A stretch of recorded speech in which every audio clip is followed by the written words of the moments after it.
Hello नमस्कार बच्चों, हम देख रहे थे एक्सरसाइज 3.2 जिसके लास्ट वीडियो में हमने क्वेश्चन नंबर 1, 2, 3 सॉल्व किया। चलिए इस वीडियो में हम सॉल्व करेंगे क्वेश्चन नंबर 4, 5 एंड 6। तो question number 4 is how many sides does a regular polygon have if each of its interior angles is 165।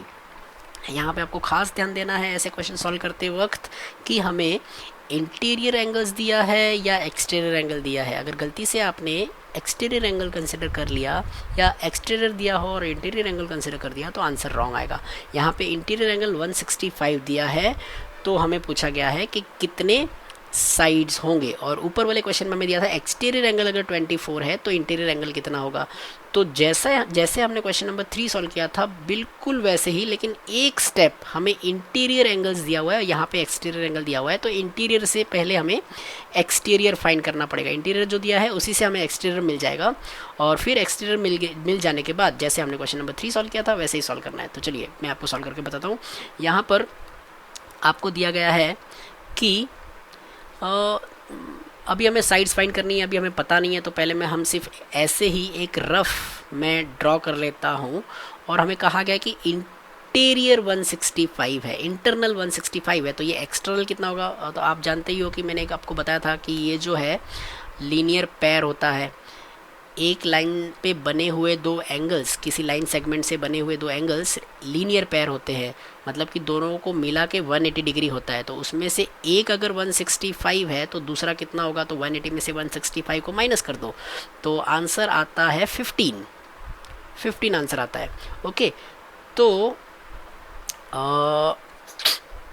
ये एक्सटीरियर एंगल 15 सारे ही बोला गया है। क्या बोला गया, फिर से एक बार क्वेश्चन पढ़ लो।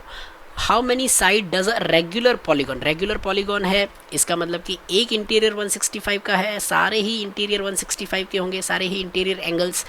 और हमें इस इंटीरियर एंगल से एक एक्सटीरियर एंगल मिला, तो जितने भी एक्सटीरियर एंगल्स होंगे वो सारे ही 15 के होंगे। तो मान के चलो कि ऐसे n एंगल्स है, तो n एंगल्स है तो n साइड्स होगी, तो ऐसे 15 डिग्री वाले n एंगल्स है तो उन सब का सम कितना होगा 15n, और प्रॉपर्टी के अकॉर्डिंग वो कितना होना चाहिए 360 डिग्री। तो फिर हमें n फाइंड करना है, तो 360 को 15 से डिवाइड करना पड़ेगा, तो n की वैल्यू मिलेगी 24। तो n मतलब कि नंबर ऑफ साइड्स, तो इस पॉलीगॉन की 24 साइड्स होगी। So the given polygon will have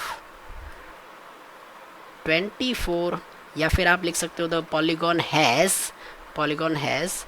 24 sides.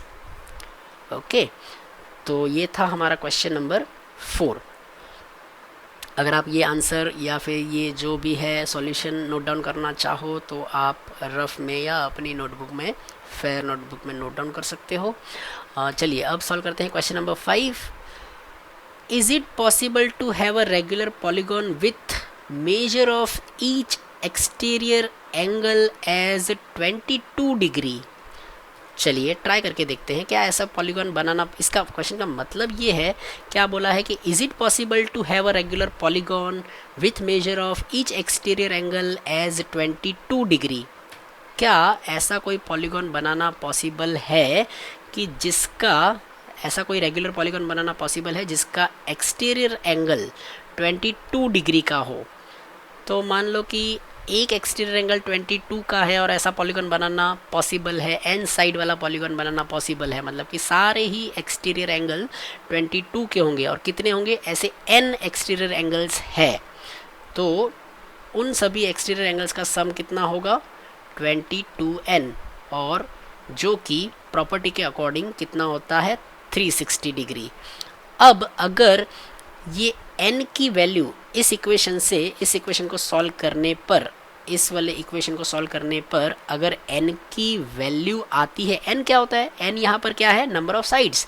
तो अगर n की वैल्यू मिलती है तो यस उतने नंबर ऑफ साइड्स का पॉलीगॉन बनाना पॉसिबल है। लेकिन n की अगर वैल्यू नहीं मिलती, 1 2 3 4 5 6 7 ऐसे कोई इंटीजर वैल्यू नहीं मिलती, तो या फिर होल नंबर नहीं मिलता, तो उतने, सपोज कि आंसर n का आंसर आया 3.5, तो 3.5 साइड्स, नंबर ऑफ साइड्स तो पॉइंट में नहीं होती, या नंबर ऑफ साइड्स नेगेटिव नहीं, पॉइंट में नहीं होती ना, तो होल नंबर आना चाहिए, एन का आंसर होल नंबर आना चाहिए। अगर होल नंबर आया तो यस ऐसा पॉलीगॉन बनाना पॉसिबल है, अगर होल नंबर नहीं आया, एन का आंसर होल नंबर में नहीं आया, तो ऐसा पॉलीगॉन बनाना पॉसिबल नहीं है, क्योंकि एन क्या है, नंबर ऑफ साइड्स, और नंबर ऑफ साइड्स कितनी होती है, या तो 1 होगी, 2 होगी, 3 होगी, 4 होगी, 5 साइड्स का पॉलीगॉन होगा, 6 का होगा, 10 का होगा, 15 का होगा, 30 का हो सकता है पॉलीगॉन, बट पॉइंट में नंबर ऑफ साइड्स पॉइंट में नहीं आती। तो चलिए चेक करते हैं इसका क्या आंसर आता है। So n is equal to 360 divide by 22। अब दोनों को 2 से डिवाइड कर सकते हो, तो इसका आंसर आएगा 180, इसका आंसर आएगा 11, और 180 को आप 11 से डिवाइड कर सकते हो क्या, ट्राई कर लो। 11 1 ज़ा 11, 18 माइनस 11 आंसर आता है 7, ये 0 को नीचे उतारेंगे 70। अब 70 11 से डिवाइड नहीं हो सकता, क्योंकि 11 6 ज़ा 66, आंसर आएगा 4, फिर यहाँ पे आएगा पॉइंट, यहाँ पे आएगा 0, 11 3 ज़ा 33, तो आंसर जो है वो पॉइंट में आ रहा है। So n is equal to 16.3 something something. तो नंबर ऑफ साइड्स कभी भी डेसिमल में नहीं होनी चाहिए, होल नंबर होना चाहिए। सो हैंस, सो देयरफॉर आप लिख सकते हो, therefore it is not possible, आप लिख सकते हो therefore it is not possible to have a regular polygon with measure of each exterior angle as 22 degree. ठीक है, तो ये क्वेश्चन नंबर 5 का ए वाला पार्ट आप समझ गए होंगे। चलिए नेक्स्ट है बी वाला पार्ट, उसमें क्या दिया हुआ है, चलिए रीड करते हैं। Can it be an interior angle of a regular polygon and why. तो वही पूछा है कि ये क्या 22 वाला एक्सटीरियर एंगल हो सकता है क्या, वो तो आंसर आया नहीं, नॉट पॉसिबल। फिर हमें वही पूछ रहे हैं कि क्या ये 22 इंटीरियर एंगल हो सकता है, तो चलिए वो भी ट्राई कर लेते हैं। क्या 22 इंटीरियर हो सकता है, एक्सटीरियर तो हमें पता चल गया कि नहीं हो सकता। तो क्या ये 22 एक्सटीरियर छोड़ दो, क्या ये इंटीरियर हो सकता है, तो अगर इंटीरियर एंगल 22 है, सारे ही 22 के हैं, तो एक्सटीरियर कितना होगा।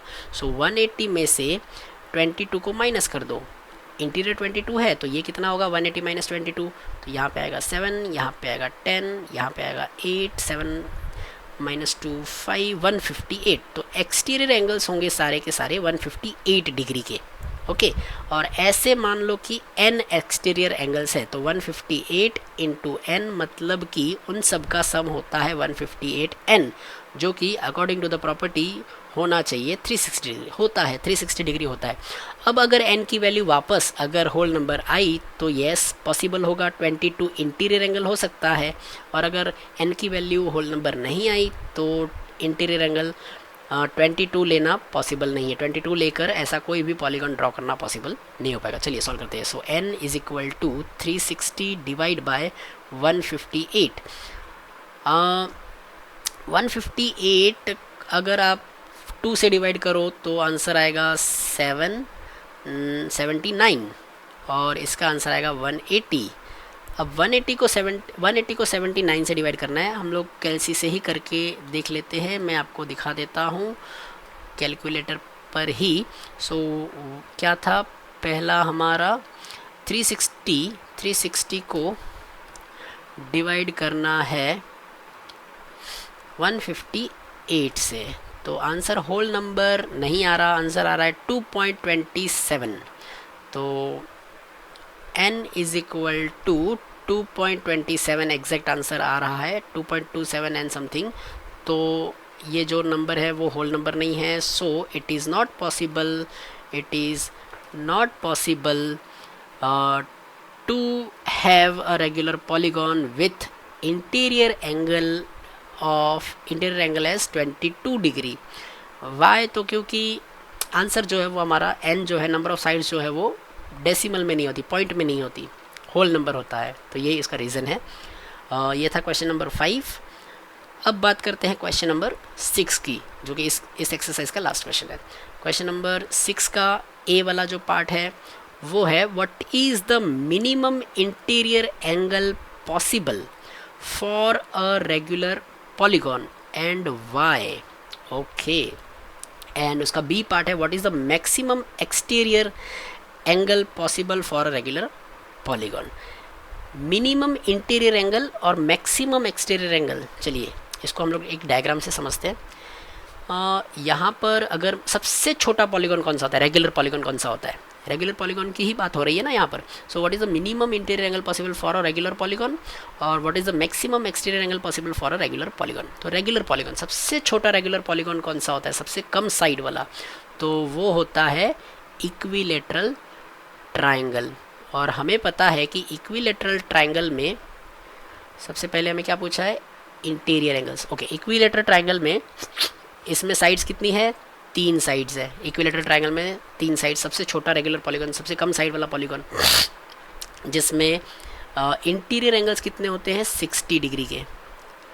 तो 60 डिग्री के इंटीरियर, तो एक्सटीरियर कितना होता है, तो एक्सटीरियर होता है 120 का। फिर अगर हम लोग साइड्स बढ़ाएं तो अगर 4 साइड का रेगुलर पॉलीगॉन कंसिडर करें तो वो होता है स्क्वायर, तो जिसमें इंटीरियर 90 और एक्सटीरियर भी 90। फिर अगर हम लोग 5 साइड वाला पेंटागन कंसिडर करें, रेगुलर पेंटागन, तो 60 से देखो, आप देखो पेंटागन, इसको कंसिडर करने की ज़रूरत भी नहीं है, आप इन दोनों डायग्राम से ही समझो। इंटीरियर एंगल्स हमने 60 से 90 किया, इंटीरियर एंगल्स को बढ़ाया, तो एक्सटीरियर एंगल्स डिक्रीज़ हुआ, कम होते गया। तो अब आप समझ सकते हो कि अगर पेंटागन में इंटीरियर 60 से 90, सबसे छोटा रेगुलर पॉलीगॉन है ये इक्विलेटरल ट्रायंगल, सबसे छोटा रेगुलर, सबसे कम साइड वाला रेगुलर पॉलीगॉन है इक्विलेटरल ट्रायंगल, और उसके अंदर मिनिमम इंटीरियर एंगल्स क्या है, 60। फिर तो आप जैसे जैसे नंबर ऑफ साइड्स बढ़ाते जाओगे तो इंटीरियर एंगल्स बढ़ते जा रहा है, 60 से 90, 90 से हो सकता है 100, 110, 120। तो सबसे कम इंटीरियर, मिनिमम इंटीरियर एंगल्स क्या होगा, मिनिमम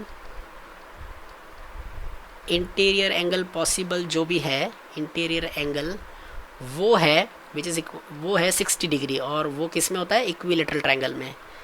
इक्विलेटरल ट्रायंगल में नंबर ऑफ साइड्स जिसमें होती है 3, और जैसे जैसे हम लोग नंबर ऑफ साइड्स बढ़ाते जाते हैं तो 120 से 90 हो गया, तो हो सकता है कि और साइड्स बढ़ाए तो 90 से ये जो है 5 साइड वाला पॉलीगॉन जो है उसमें वो कम हो जाए, 90 से 70 हो जाए या 75 हो जाए। फिर और अगर साइड्स बढ़ाओगे तो एक्सटीरियर एंगल कम होता है। तो जैसे जैसे नंबर ऑफ साइड्स बढ़ती है तो एक्सटीरियर एंगल्स जो है वो कम होते जाते हैं, उनका जो मेजर है वो कम होते जाता है। So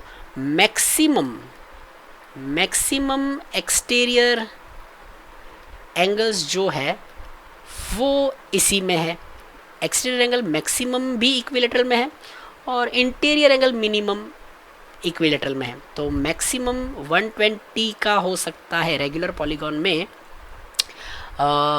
maximum exterior angle 120। फिर तो सब कम ही होते जा रहे हैं, 90, 70, 65 कम होते जा रहा है। तो मैक्सिमम एक्सटीरियर एंगल कितना पॉसिबल है, 120, वो भी इक्विलेटरल में ही, इक्विलेटरल ट्रायंगल में जिसमें साइड्स होती है 3। तो ये क्वेश्चन आपको समझ में आया होगा। तो चलिए फिर से देख लो, what is the minimum interior angle possible. Minimum interior angle possible कितना है, 60। 60 से कम नहीं हो सकता क्योंकि सबसे कम इंटीरियर एंगल्स इसी में है। फिर जो भी पॉलीगॉन बनाओगे उसमें इंटीरियर एंगल्स बढ़ते ही जाएंगे, और मैक्सिमम एक्सटीरियर एंगल भी इसी में है। फिर जितने भी पॉलीगॉन आप लेते जाओगे, नंबर ऑफ साइड्स बढ़ाते जाओगे, उसमें फिर एक्सटीरियर एंगल कम ही होते जाएगा, बढ़ेगा नहीं। तो मिनिमम इंटीरियर होता है 60 और मैक्सिमम एक्सटीरियर होता है 120। ये था हमारा question number 6। I hope you did understand this very well. अगर नहीं समझ में आया तो इस वीडियो को पॉज करिए, कमेंट लिखिए, मैं ट्राई करूँगा किसी और तरीके से एक्सप्लेन करने का, बट आई होप कि आप लोगों को ये एक्सरसाइज समझ में आई होगी। The best possible way I try to explain this exercise 3.2 in a best possible way. हाँ, हो सकता है कि एग्ज़ाम में लिखने के लिए ये आंसर्स ये जो मेथड है वो सुटेबल ना हो, but I want to make it clear for you. Concept जो भी है वो आपके क्लियर होने चाहिए। Method you can find it anywhere everywhere, जहाँ पर भी आप इंटरनेट पे सर्च करोगे बहुत सारी मेथड्स आपको मिल जाएगी, बट ये जो कंसेप्ट है वो आपके क्लियर होने चाहिए। ये मेरा मोटिव है इस वीडियो को बनाने का। चलिए, तो ये हो गई हमारी एक्सरसाइज 3.2 यहाँ पे ख़त्म। इसके बाद वाले नेक्स्ट वीडियो में हम लोग देखेंगे कितने टाइप के क्वाड्रिलेटरल होते हैं और उनकी क्या क्या प्रॉपर्टीज़ है। तो इस वीडियो को मैं यहीं पे स्टॉप करता हूँ, मिलते हैं नेक्स्ट वीडियो में। तब तक के लिए thank you very much, take care, good bye.